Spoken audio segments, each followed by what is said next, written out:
Sou a professora Anny Moraes, estou dando o curso Técnicas de Comunicação Humanizada e a Visita Domiciliar no Bolsa Família. E estamos agora na nossa aula 5. Então vamos dar uma olhada no que nós vamos aprender, ver e conversar nessa aula. Então vamos ver, no próximo slide o objetivo da aula 5. Vamos falar um pouco sobre multiculturalismo e respeito à diversidade cultural, então é algo bem importante para pensar no contexto social, cultural que vocês estão imersos e que estão imersos nesse contexto da própria visita domiciliar, mas no contexto mesmo da gente pensar a diversidade cultural e a relação disso com a comunicação. A desigualdade racial no Brasil, a gente precisa falar sobre isso. Variações linguísticas, preconceito linguístico, precisamos conversar muito sobre isso. E a comunicação eficaz. Tá? Pensar em todos esses conceitos, pensar em fazer várias reflexões e aí, com isso, pensar em como termos uma comunicação eficaz. Então, os objetivos da aula 5, apresentar o conceito de multiculturalismo e sua importância para o respeito à diversidade cultural no nosso país. Tratar das desigualdades, principalmente raciais e econômicas, que marcam a sociedade brasileira. E como isso afeta o respeito à diversidade cultural de todos. Tá? Então, isso é muito importante. Conceituar variações linguísticas e sua relação com a diversidade linguística do povo brasileiro. Então, a gente tem uma diversidade linguística enorme. A gente falou isso em aulas anteriores, sobre como o Brasil ele tem muitas línguas sendo faladas. A gente não tem nós não somos um povo monolíngue, que tem apenas uma língua, então nós temos várias línguas. A gente viu isso em outra aula e a gente vai reforçar isso nessa. E tratar sobre o preconceito linguístico e como o que a gente precisa fazer para evitar.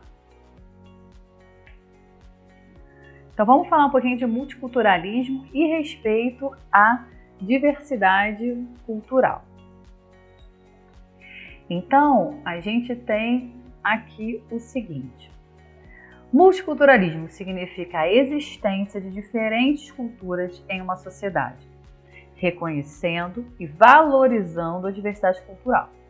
Então, nós vivemos no Brasil e o Brasil ele tem uma diversidade cultural muito grande, tá? Então, a gente tem regiões diferentes, estados e cidades, e a gente, cada um com as suas festas, com os seus costumes, com as suas crenças, com as suas comidas, a sua forma de fazer comida. Então, a gente tem aí uma variedade imensa, uma diversidade cultural imensa no nosso Brasil, que é maravilhoso. A diversidade não é algo ruim, a diversidade é algo bom. Então, a gente tem uma diversidade cultural muito grande e a ideia do multiculturalismo é entender que uma sociedade está construída, se constrói com essas diferentes culturas e todas elas precisam ser valorizadas e reconhecidas. Tá? Então, o objetivo é reconhecer essa diversidade e respeitá-la. Então, a gente tem alguns estudiosos, interessante pontuar aqui para vocês, alguns estudiosos que tenham interesse depois, saber mais sobre o multiculturalismo, sobre a diversidade cultural no Brasil. A gente tem alguns estudiosos, autores que tratam sobre o multiculturalismo, como Roberto Cardoso de Oliveira, que é um antropólogo brasileiro, autor de obras como Identidade, Etnia e Estrutura Social. Tá? Então, como essas culturas foram formando, construindo a nossa sociedade, como ela está atravessada por isso. O Kabengele Bunanga, ele é um antropólogo do Congo, naturalizado brasileiro, estuda a identidade negra no Brasil, as questões ligadas ao racismo e à multiculturalidade. Então, essa questão de... a gente tem algo que é muito estrutural também na nossa sociedade, que é o preconceito, o racismo, voltado para determinados grupos específicos da sociedade. E o povo preto é um grupo que sofre muito com esse preconceito. A sua cultura, a sua história, a sua vida, aos seus costumes. Então é algo que é muito estudado e precisa ser muito pensado no nosso país e no mundo. A Neide Maia Gonçalves, que é antropóloga que trata sobre pluralidade, olha a pluralidade aí da outra aula, étnica do Brasil. Então também vai falar das várias etnias e de como isso gera toda essa diversidade cultural que a gente tem no nosso país. A Ivone Meg, antropóloga brasileira, que analisa as dinâmicas culturais e as relações raciais no Brasil, abordando também a questão do multiculturalismo. Então, a gente tem vários estudiosos maravilhosos no Brasil que estão aí estudando o multiculturalismo, diversidade, respeito, direitos humanos, desigualdade, enfim, a gente precisa falar sobre isso. E aí a gente fala um pouquinho agora da desigualdade racial no Brasil. Em 2021, a taxa de trabalho informal entre a população branca era de 32%, entre os pretos de 43%, entre os pardos de 47%. Então a gente já vê nitidamente que a gente tem a população branca ocupando mais trabalhos formais, carteira assinada, tudo bonitinho, do que a população preta e parda, que acaba trabalhando muito em empregos informais. Tá? Então, ao olhar o rendimento médio, a diferença é ainda maior dos trabalhadores brancos, que é quase o dobro dos pretos e pardos. Significa que uma pessoa branca ela ganha quase o dobro a mais do que uma pessoa preta e do que uma pessoa parda. Gente, isso é inadmissível. Pela cor, você ter pessoas que ganham mais e pessoas que ganham menos. É muito importante pensar sobre isso, pensar as raízes disso, a estrutura disso e como combater isso. Tá? Então a gente tem aqui, dentro dessa notícia, nessa reportagem aqui, que foi feita pelo G1, que traz um estudo do BGE sobre o tamanho do desafio do Brasil para superar a desigualdade social. É um texto de 2022, a gente tem essa citação, a população preta e parda está inserida normalmente em ocupações de maior vulnerabilidade social, com rendimentos de menores, com trabalhos menos formalizados. Há uma proporção maior de população preta e parda informal, também no mercado de trabalho. Isso se reflete em menores rendimentos. Então, esse lugar do trabalho informal, dos trabalhos que vão pagar menos, a gente vê, a gente percebe, a gente está vendo que esses trabalhos são, em muitos casos, ocupados por pessoas pretas ou pardas, e não por pessoas brancas. Então, é muito importante quando a gente olha para o nosso sistema judiciário, por exemplo, brasileiro, e a gente vai dar uma olhada nos juízes que estão lá julgando os casos da sociedade, a gente veja que uma minoria da minoria é preta. Agora, quando você vai olhar para o cárcere brasileiro, você vai ver que mais da metade é preta. Então, tem a coisa errada. E não é com a pessoa e com a cor da pessoa. É com a estrutura social do nosso sistema, da nossa sociedade. Que a gente precisa pensar. E estamos pensando cada vez mais. Estamos pensando em formas de combater isso. Eu mesma estou orientando, eu tenho uma aluna, eu dou aula também no curso de Direito, eu estou orientando uma aluna no projeto de trabalho que ela tem que entregar quando termina a faculdade, e aí ela está falando sobre essa pouca representatividade, ou poucas pessoas pretas dentro do judiciário, principalmente entre os juízes.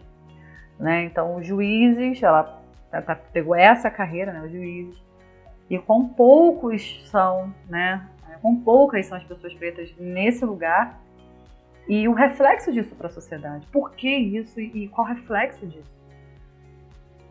Inclusive para essa manutenção, né, desse cárcere repleto de pessoas pretas, né? Então, precisamos pensar muito sobre isso, inclusive vamos falar, né, mais pensando inclusive no programa Bolsa Família, o quanto a gente claramente tem como beneficiários muito mais pessoas pretas do que pessoas brancas.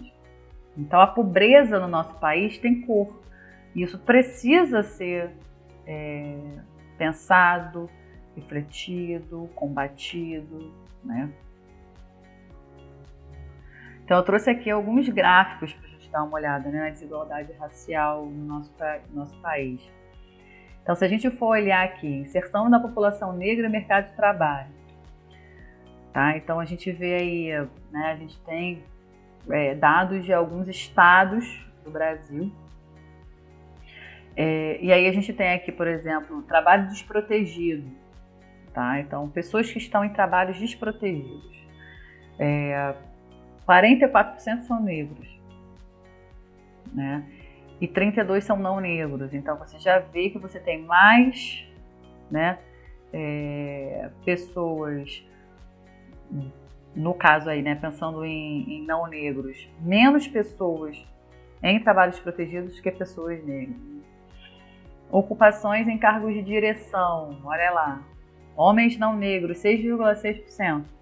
Olha os homens negros, né? Mulheres não negras, e aí no caso acontece também com mulheres. Então você tem mais mulheres e mais homens não negros, e aí vamos colocar mais homens brancos, que estão em posições de cargos de direção, enquanto a minoria são pessoas negras. Então a gente tem ali, por exemplo, rendimento médio, né, de ganhar, porque essas pessoas ganham. Então o rendimento médio, por exemplo, a gente tem ali mulheres negras, R$ 1.573. Homens negros, R$ 1.950. Aí quando você vai olhar para homens não negros e para mulheres não negras, esse número é maior, bem maior. Então, o que acontece? A gente tem aí algo que revela. Tem duas coisas que revelam, a questão racial e a questão de gênero. Porque dentro dos homens, de homens e mulheres não negros, você tem as mulheres ainda ganhando menos do que os homens. Então, a mulher negra, ela ganha menos do que o homem branco, do que a mulher branca e do que o homem negro. Isso é um caso muito sério, né, que a gente precisa pensar. Variação no número de ocupados, né? Então, você tem pessoas, mulheres ou pessoas não brancas, menos desempregadas do que mulheres e pessoas negras, né, que estão mais no desemprego do que pessoas não negras, né? Então, dados assustadores do Brasil que a gente precisa pensar, tá? Então, a gente tem aqui outra informação, outros dados. Desigualdade racial, dados de saneamento. Então, pensar em saneamento, tá? Em saneamento básico, né? Para você ali ter coleta de lixo, abastecimento de água, esgoto, sanitário. Então, saneamento básico, né? Saneamento sanitário. Então, vamos dar uma olhada ali, ó. A corzinha vermelha, pessoas brancas. A corzinha azul, pessoas pretas ou pardas. Aí você vê ali, sem coleta direta ou indireta de lixo. Então, você tem porcento, né? 6% de pessoas brancas que estão residindo sem acesso à coleta direta ou indireta de lixo. E 12,5%, gente, é o dobro de pessoas pretas ou pardas. Sem abastecimento de água por rede geral. Então, 11,5% brancas e 17,9% de pessoas pretas ou pardas. Sem esgoto sanitário por rede coletora ou pluvial. 26,5% de pessoas brancas. 42,8% de pessoas pretas ou pardas. sem ao menos um serviço de saneamento. Tem nenhum serviço, sem ao menos um. Né? Então não tem nenhum. Né? Não tem saneamento. 27,9 pessoas brancas e 44,5 pessoas pretas ou pardas. Esses dados são do IBGE de 2018. Gente, isso é revelador pra gente de como a vulnerabilidade, a pobreza, a desigualdade tem cor no nosso país. Tá? Prisões. Nós chegamos nos dados das prisões. Então, a gente tem aí, em 2005, então tem um comparativo, né, entre 2005 e 2019. Então, em 2005, a gente tinha, por porcentagem, 39,8% de pessoas encarceradas no Brasil, brancas, e 58,4% negras. Então, faixa de 62.574 pessoas brancas e 91.843 pessoas negras. Em 2019, você observa que a quantidade de pessoas brancas diminuiu na prisão. Então, foi de 39,8% para 32,3%. E de pessoas negras, aumentou o número de 58% para 66,7%. Então, em 2019, a gente tinha 438.719 pessoas negras presas no Brasil. Então, você observar uma sociedade em que boa parte das pessoas presas estão presas, ou parte estão sem saneamento, ou parte está ganhando menos, parte não tem postos de trabalho bem remunerados. E você vê que o lado oposto tem os melhores postos, está ganhando mais, não está sendo encarcerado, isso tem coisa errada na estrutura. Porque não é a cor que determina se a pessoa vai ser criminosa ou não vai ser criminosa, se a pessoa vai... eu estou dizendo o seguinte, não é... mas porque a cor é X que a pessoa tem mais inteligência. Não existe isso. Não existe isso, tá?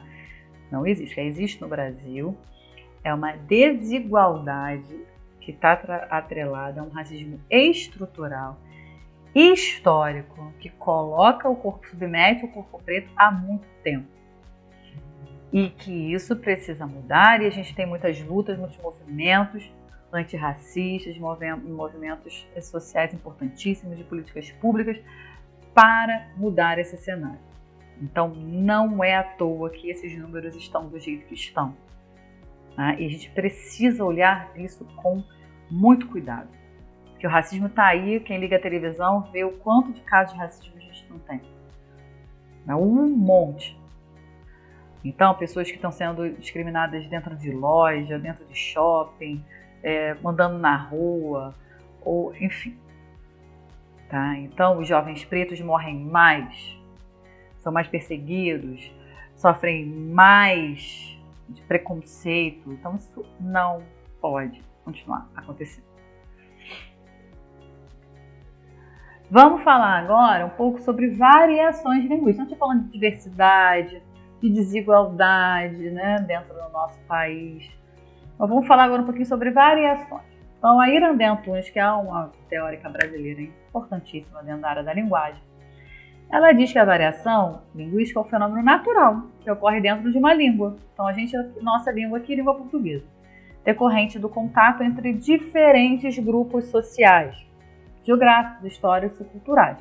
Então, pensando na língua, né, a língua portuguesa, tem várias línguas no Brasil, mas a língua portuguesa, que é a língua que boa parte da população fala, a gente tem aí diferentes grupos, diferentes regiões, diferentes estados. Então, isso vai gerar de forma natural, como diz a própria Irandê, essas variações. Então, se uma região, ou um estado, ou uma cidade usa aipim, outro usa macaxeira, né? Então, esses nomes para a mesma coisa, aqui no Rio é podrão para o cachorro quente. Aí lá em São Paulo é dogão, Então, assim, temos diferentes palavras, construções, né, para a nossa prática linguística, a nossa fala, enfim, nossos falares, são os falares do Brasil. Então, ela se manifesta em diferentes formas de falar, escrever, como sotaque, dialeto, gíria, registros formais, informais.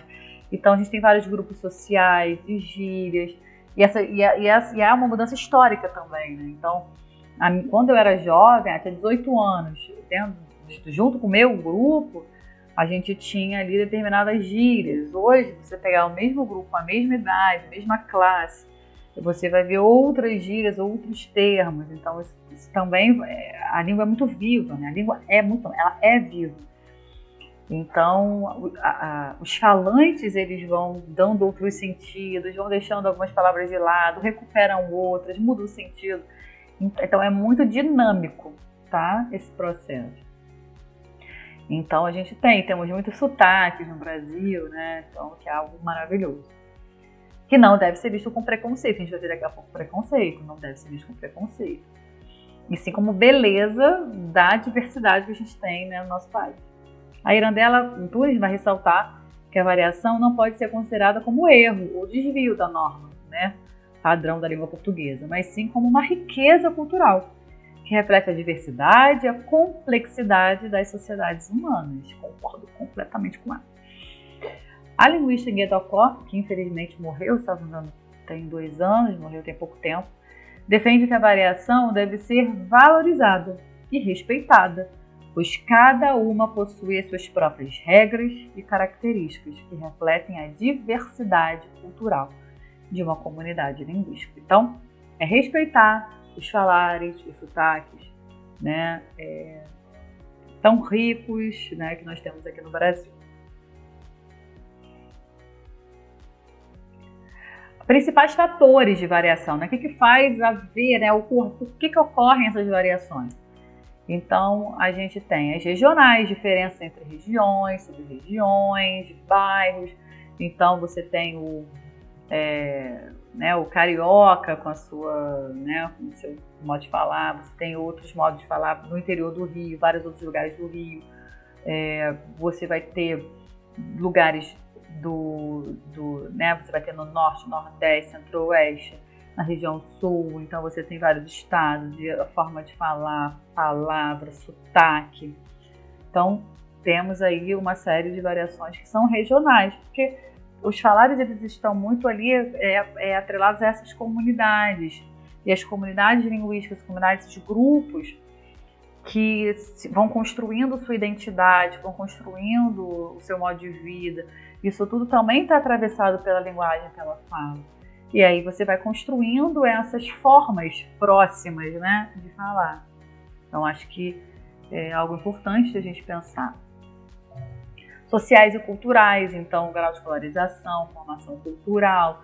Então, às vezes, você vai ter alguém que vai utilizar determinadas palavras ou determinadas formas de construções mesmo linguísticas, porque essa pessoa ela trabalha, de repente, numa área, fez uma formação cultural X, e aí essa formação cultural faz com que ela desenvolva, fale, né, utilize determinadas construções diferentes de outra que não teve uma formação cultural diferente, tá? Então, isso é bem diverso.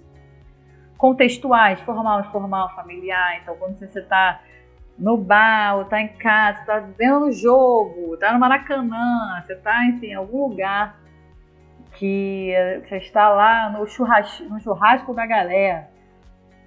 Nessa dinâmica mais extrovertida, informal, você vai usar uma forma de falar diferente quando você está no seu trabalho, está numa entrevista, está atuando em outras, tá falando com seu chefe, tá falando. Então, dependendo da situação que você tiver, você vai usar uma linguagem mais formal. Quando você estiver em uma situação menos formal, você vai usar uma linguagem menos formal. E assim, são essas variações. As profissionais, então, tem quem é formado em direito, quem é formado em outra, na área da medicina, ou na área, quem é formado, quem trabalha com comunicação social. em trabalho, enfim, uma série de trabalhos. Então você, dentro da sua profissão, você vai ter termos, você vai ter palavras e tal. Então, dentro, né, você está trabalhando numa loja e nessa loja vocês aí da equipe utilizam determinada palavra porque é uma palavra técnica de algum produto que é vendido ali. Então está atrelado à profissão, atrelado ao contexto profissional. Então essas formas de falar, né, essas variações vão acontecer, de escrever e falar. E as naturais, idade e sexo, né? Então a gente percebe a forma como as crianças, né, determinada idade, aí você tem as pessoas idosas e de determinados grupos, as pessoas vai havendo uma mudança, há uma mudança, uma diferença, né, na verdade, de formas de falar, de se expressar, dependendo da idade, dependendo do gênero, dependendo, né, essa questão do gênero, que é importante a gente comentar, também é uma questão construída socialmente, tá? Então a gente tem, por exemplo, por muito tempo e até hoje, muitas mulheres são criticadas por falar palavrão, porque palavrão não deveria ser da linguagem feminina. Não concordo muito, mas enfim. Mas né? Então essa coisa de quem fala palavrão é homem e mulher não fala. Ou essa coisa do diminutivo. Meu bebezinho, meu nenenzinho, meu inho. Comprei uma bolsinha muito linda. Então esse diminutivo, ele é observado como algo do feminino, né? Então você vai usar, são as mulheres, né, que utilizam, os homens não utilizam, enfim, por questões também sociais, que são estudadas e que estão relacionadas a outras questões da nossa sociedade, que não dá pra gente debater aqui agora, mas hoje não é nosso foco, mas é para vocês perceberem como essas diferenças de falar, que estão atrelados à idade, estão atrelados a sexo, enfim, a gênero, está relacionado a uma construção social, muitas vezes, do que pode, o que não pode, o que se espera de um grupo, o que não se espera de um grupo. Então a gente precisa pensar sobre isso, mas é para mostrar para vocês o como é variado, como as variações existem, tá? E são muitas. E aí a gente precisa falar um pouco sobre o preconceito linguístico, que é bem importante para o nosso curso, para pensar em uma comunicação humanizada. Como é que a gente vai pensar em comunicação humanizada associada a preconceito? Não pode ter preconceito linguístico, então a gente precisa conversar sobre isso. Então vamos lá. Então o que acontece aqui? O Marcos Banho, que é um estudioso brasileiro, conhecidíssimo, linguista e professor, ele vai dizer que o preconceito linguístico é uma forma de discriminação que ocorre quando uma variedade linguística é considerada superior ou inferior às outras.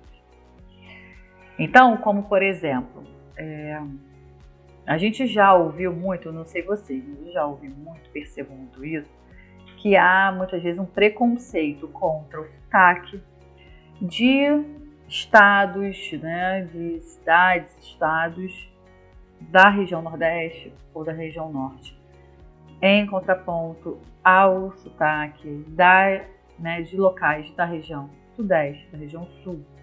Então, é importante a gente refletir sobre isso, né? Por que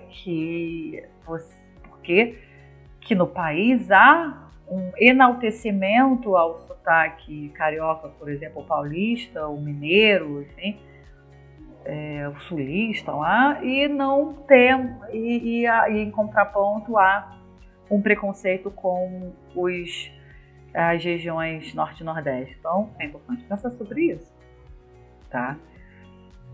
E uma outra coisa, eu tenho um vídeo, acho que é do Porta dos Fundos, que é bem interessante, que vai falar sobre essa questão de um preconceito que é assim, quando as pessoas em geral falam do Nordeste e acham que o Nordeste é uma coisa só. Tá? O Nordeste ele tem vários estados e que tem uma diversidade cultural enorme e que são diferentes, né? Culturas, hábitos e enfim, costumes diferentes. Mas é como se fosse o Nordeste, então o Nordeste bota tudo. Então é o sotaque do Nordeste.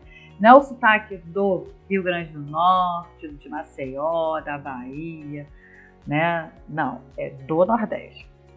Mas quando falam do Sudeste, é o sotaque do carioca, do paulista, do mineiro.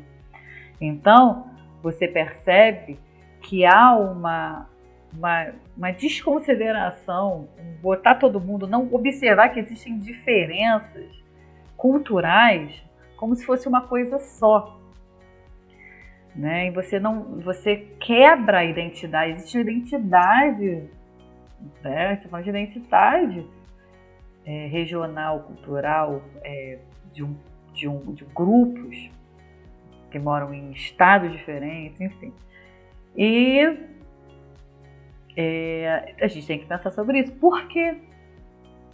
Por quê? Eu já ouvi até gente falar que carioca não tem sotaque. Eu falei, desde quando? Não é possível. Você acha mesmo que o carioca não tem sotaque? Então, a gente tem que pensar sobre isso. Não deve haver uma relação de superioridade. Tá? Então, quando a gente, por exemplo, a gente tem a língua portuguesa tem suas regras, tá? Na gramática, as regras tais. Quando eu digo, por exemplo, tá bem, ao invés de dizer está bem, eu estou desviando da norma da língua portuguesa. Mas quando alguém diz assim, hoje eu tomei menos cerveja, por exemplo. Nossa, que coisa horrorosa, a pessoa falou menos. Mas por que o menos tem essa carga toda e o tá não tem? Muitas vezes isso está relacionado a preconceito. Porque quem está falando menos, quem está falando as meninas, quem está utilizando determinadas construções são pessoas mais pobres. Já quem está falando outras, está desviando de outra forma da língua portuguesa, essas pessoas... Não, aí tá bom, aí tá tudo bem. Tudo bem, porque são pessoas da classe X lá. Então é isso que a gente precisa pensar. O nosso preconceito social que a gente tem no Brasil e linguístico está entre eles, se ele não tem classe, cor, gênero. Então, a gente precisa pensar muito, tá?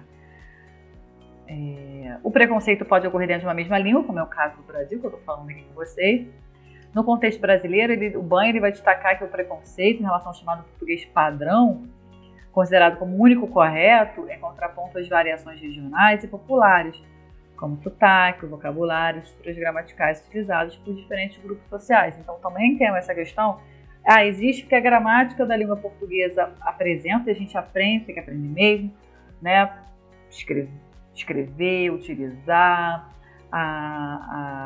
saber as regras, saber exatamente desenvolver um bom texto, falar muito bem oralmente. Vamos aprender, todos precisam aprender. Porém, isso não invalida o fato de que a língua, a fala, ela é dinâmica, ela é afetiva. Então, e nesse momento da troca social, do afeto, das relações humanas, das construções identitárias, as variedades, toda essa diversidade linguística, ela se dá, ela se constrói. Isso é ok, né? Então pensar sobre isso, para que a gente não ache, né, que só existe ela e que ela só pode ser ela, não. Tá? Então é importante. Para combater o preconceito, o Banha defende a necessidade de uma educação linguística que promova o respeito à diversidade, valorizando todas as formas de falar, que eu acabei de falar agora com vocês. No caso das visitas domiciliares, é muito importante respeitar, como eu já disse algumas vezes, e vou ficar repetindo isso com vocês várias vezes, a cultura e o modo de falar dos beneficiários, do outro. Há no Brasil forte preconceito que precisa ser combatido. E esse preconceito tem cor, raça e classe. Algumas frases que denotam o preconceito linguístico. Vamos ver. Essa pessoa não sabe nem falar direito, deve ser burra. Então, você associar inteligência a modo de falar. Preconceito. Essa região tem um sotaque tão feio, é difícil de entender. Tá sendo preconceituoso com a forma de falar, né, a diversidade linguística do coleguinha, tá? Então, não dá. Essa palavra não existe, vocês estão falando errado, né? Então, quando eu falo do menos, o menos é polêmico, né? O menos a galera, né, cai em cima do menos. Mas se você for parar para pensar no menos, quando a pessoa diz assim, hoje eu vou beber menos cerveja. É a cerveja, feminino. Então, a pessoa está concordando, né? Ela pegou menos, né? Botou no feminino, um possível feminino, e juntou com a cerveja. Ela sabe que ela precisa concordar. A estrutura gramatical, ela sabe que ela precisa concordar. A gente sabe que a gente precisa concordar. A grande questão é que menos, né, é um advérbio que não tem, ele não é variável. É menos, sempre menos. Então, eu bebi menos cerveja, eu comi menos ontem, né? Eu bebi menos chopp, eu bebi menos cerveja, eu bebi menos cervejas. Ele não vai pro plural, pro singular, eu acho que é menos, apenas menos. Só que é isso, o pessoal preconceituoso cai em cima do menos, mas não cai em cima de outras estruturas que o tempo inteiro as pessoas desviam da norma padrão da língua portuguesa. Tá? Então, tem coisa aí. Por que que estão em cima do menos? Porque tem grupo que fala, e o grupo que fala sofre preconceito. O pobre no Brasil sofre preconceito, o preto no Brasil sofre preconceito, a mulher no Brasil sofre preconceito, o homossexual no Brasil sofre preconceito. Então, a comunidade LGBTQIA+ sofre preconceito.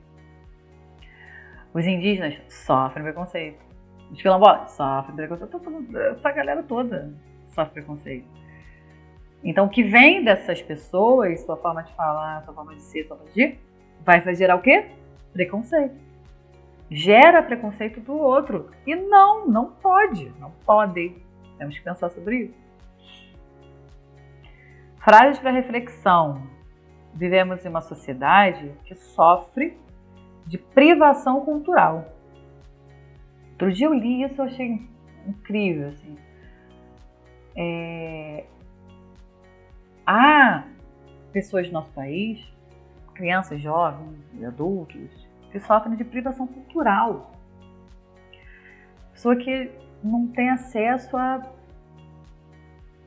a uma obra de arte, a um teatro, a um museu, a uma música, a um tipo de comida, a conhecer as coisas, a sentir. A pessoa tem privação cultural. Ela foi privada. Ela foi privada educacionalmente, culturalmente, economicamente. Então, isso é um reflexo da desigualdade social nesse país. Tá? Então, é muito importante a gente pensar sobre isso, sobre pessoas que foram usurpadas do seu direito de ter uma moradia digna, de ter educação de qualidade, de saúde, de ter tudo aquilo que a gente sabe que é garantia e que está na Constituição. Então, a gente precisa pensar sobre isso, a gente precisa estar sempre aí brigando, lutando, atuando pelas políticas públicas que estão sendo desenvolvidas pelo governo e que tentam mudar esse cenário. Né? Então, no fim, além de sofrer essa privação, sofre preconceito da mesma sociedade que o privou. Olha que coisa bizarra. A pessoa privada culturalmente. Aí, depois, ela sofre preconceito da própria sociedade que a privou, que ela fala menos. Porque ela fala assim, ela fala assado, porque ela age assim, porque ela age assado, porque ela usa roupa assim, ela usa roupa assado, mas da própria sociedade que a privou de se desenvolver culturalmente ou de ter possibilidades ali, de não ser privada de várias coisas. Isso não faz sentido, isso precisa ser observado. Então, como afirma Bechara, precisamos ser poliglotas em nossa língua. A gente falou sobre isso, tá? E o que significa isso no contexto dessa aula? É que a gente precisa observar os diversos olhares, respeitar a fala do outro, não sermos preconceituosos. Né? Então, isso é muito importante. E a gente precisa conhecer o outro. A gente precisa conhecer, a gente precisa saber que para falar com o outro, se comunicar com o outro, poliglota, no sentido que a gente tem que falar várias línguas. Então, a gente tem que adaptar a nossa linguagem para falar com qualquer pessoa. Isso não é só a gente, não é você, não sou eu. É o juiz, é o desembargador, é o médico, é o político X. Eles precisam se comunicar conosco, com a população. A gente não tem que ficar sem entender o que está sendo dito quando a gente vai numa consulta médica. O médico acha que não tem que dizer pra gente, com palavras simples, objetivas e que a gente entenda, o que a gente tem. Então não dá, entendeu? Pra gente aceitar que determinados grupos se sintam superiores a outros grupos e achem que eles não precisam adaptar a sua linguagem para se comunicar com o outro. Precisam. Todo mundo precisa. Eu preciso, vocês precisam, eles precisam, todo mundo precisa. Então é inadmissível você, e eu já presenciei isso, porque, como eu disse para vocês, eu trabalho no curso de Direito, eu já presenciei situações em tribunal de sentença que o réu, a pessoa que estava lá sendo acusada, mas ela não sabia se ela ia ser presa ou não. Porque ela não entendeu o que o juiz disse. Nem ela, nem a família dela. E a família veio procurar as minhas alunas para tentar entender o que foi que foi decidido, porque eles não entenderam. Isso é inadmissível. As pessoas interessadas são as pessoas que estão ali fazem parte daquele processo. Elas precisam entender. Eu já tive o caso da minha mãe tentar entender de algum processo também que ela passou, e aí recebeu uma carta, enfim, não lembro exatamente qual era o documento, mas recebeu algum documento que ela não entendia nada. Ela me pediu para ler para ela. Isso não pode acontecer. A gente falou em outra aula sobre comunicação para o serviço público, que precisa ser direto, objetivo. Está em lei. A gente vai ver isso. Tem uma aula aí que vai falar sobre isso. Está em lei que precisa ser simples, direto, objetivo. As pessoas precisam entender. Tem que ter transparência. Então, gente, temos que pensar sobre isso e cobrar isso. Tá? Lembra que cidadania é saber os nossos direitos, nossos deveres, para que a gente possa exercê-los e possa cobrá-los. Tá? Então, precisamos adaptar a nossa linguagem para dialogar com o outro. Tá? É necessário ser poliglota para usar, então, a linguagem mais adequada com o outro. Como vimos, a desigualdade econômica, social e profissional é enorme no nosso país. Entender esse cenário é olhar para o outro não com preconceito, mas com empatia e respeito. É importantíssimo para uma comunicação humanizada. O outro é um humano. Tá? E o outro merece respeito, merece empatia, merece nosso olhar atento para ele. Ele não é uma coisa, ele não é um nada. É isso que se espera das pessoas que atendem e visitam os beneficiários do Bolsa Família e de qualquer outro programa social. Empatia e respeito. Vou acabar com a frase de alguém que eu adoro, foi uma perda enorme quando ele morreu, Ariano Suassuna. Vocês já devem ter visto o filme, ou pelo menos ouvido falar do filme Alto da Compadecida. Acho maravilhoso aquele filme. E foi baseado numa peça escrita pelo Ariano Suassuna, a grande artista brasileira. E ele dizia assim: não troco o meu oxente pelo ok de ninguém. Então ele tinha muito orgulho de onde ele veio, da sua região, das suas origens, suas raízes, do seu modo de falar. Ele tinha muito. Então, É com essa frase que eu quero terminar com vocês, que a gente se orgulhe dos nossos valores, do nosso modo de falar, da nossa cultura, de onde estamos, da nossa identidade, e respeite a do outro, tá? Muito obrigada pela atenção de vocês, a gente se vê em outra aula. Tchau, tchau!